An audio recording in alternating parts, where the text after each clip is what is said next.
Here with Mason Hartley of Clarinda Cross Country. Mason, pretty dominant win for you today here at the Mustang Invitational in Shenandoah. Just talk about that race. Yeah, it was a super fun race today. I knew Glenwood would be a really big competition, and I just wanted to go out with those girls and see how I could compete. What was the strategy coming into a course like this? This course is pretty flat for the most part, so I wanted to go out and try to stay out and just compete with whoever was in that top pack.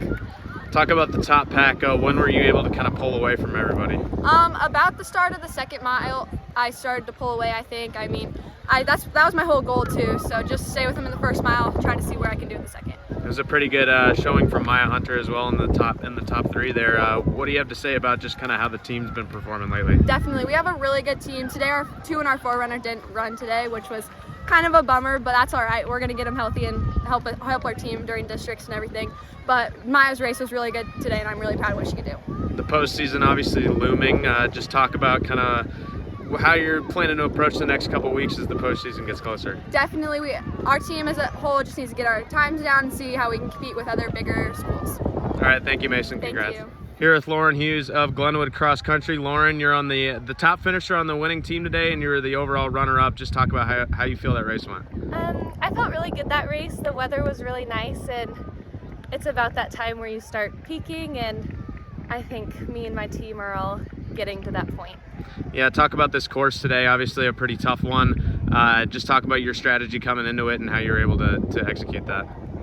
Well, my strategy was top 3, or my goal was top 3, but my strategy was just to, we've been focusing on pack running as a team, so stay with Maddie and have the third runner kind of stay with me. So my goal was just to strategy stay up there with the top girls. Yeah, obviously Maddie was there with you, and then Brecken Peterson as well, just 2 spots behind you. Just talk about kind of how you feel the whole team performed today. We performed really well. Obviously we had some troubles with Maddie, but we responded well, and she's a very strong runner and she'll recover very well, and if that happened to anyone else on our team, they wouldn't recover as well as her. So we all just responded to that. Our coaches told us we need to move up because Maddie's gone. So yeah, we all just responded really well. Yeah, just talk about moving forward. Postseason's coming up here. What are you going to try to work on personally over the next few weeks?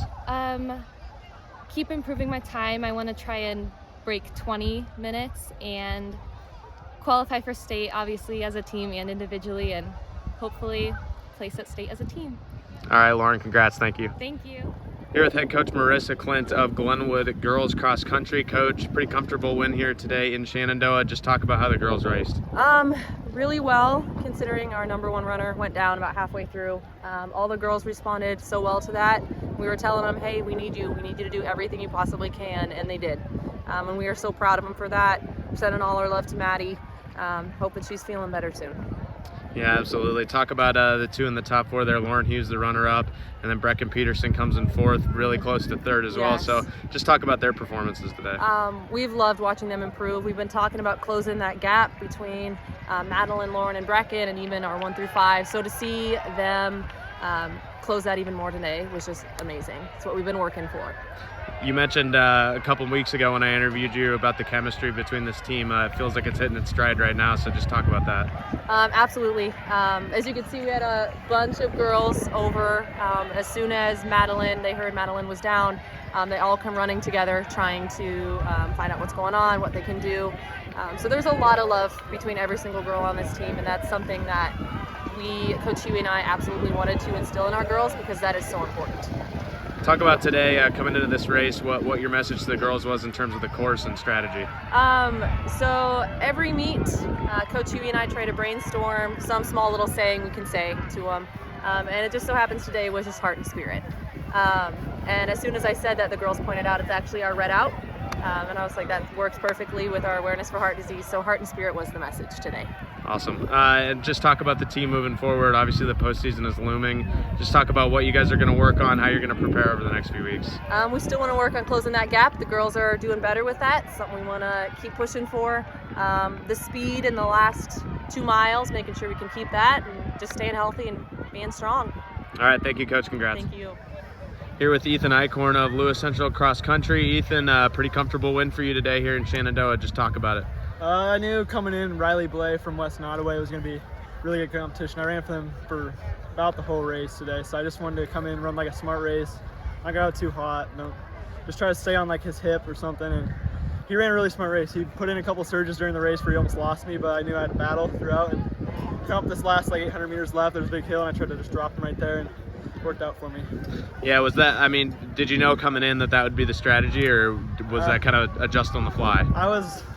That's what I wanted to do. Like, I had a couple in mind, like either go out hot, but that doesn't really work for me. So going in, I just want to go out comfortable and just feel good throughout the race, and I did that. So talk about this course. It's a pretty tough one. Just talk about how you attacked it.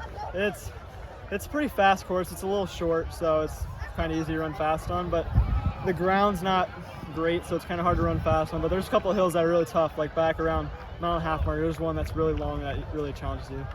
Yeah, and just talk about another one for you. You've just been improving week to week. Just what are you going to continue to do over the next few weeks before the postseason gets here? I've been working really hard. Just these wins are just building confidence for me. We have a tough one in Fort Dodge next Thursday, which there's going to be a lot of people there. So I just want to try to keep building this and put something together up there. What's the goal moving forward? Get through these next races, stay healthy, win as much as I can, and win a state title at the end of the season is a big goal. All right, thanks, Ethan. Congrats. Here with head coach Todd Peveril of the Glenwood Rams. Coach, pretty comfortable win for you guys in the team race today here in Shenandoah. Just talk about how you felt everyone performed. They ran very well. We had, 5 in the top 10. That's a great performance.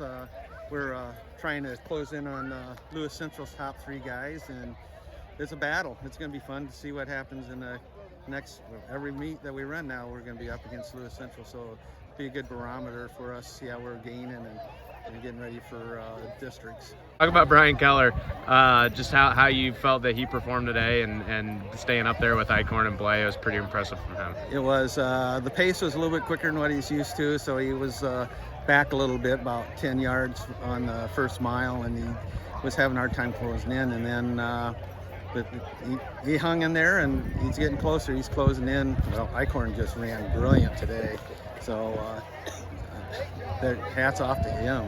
Great race for him. But Keller, that's let's see, I think that's Keller's second fastest run he's had, 16:15 unofficially.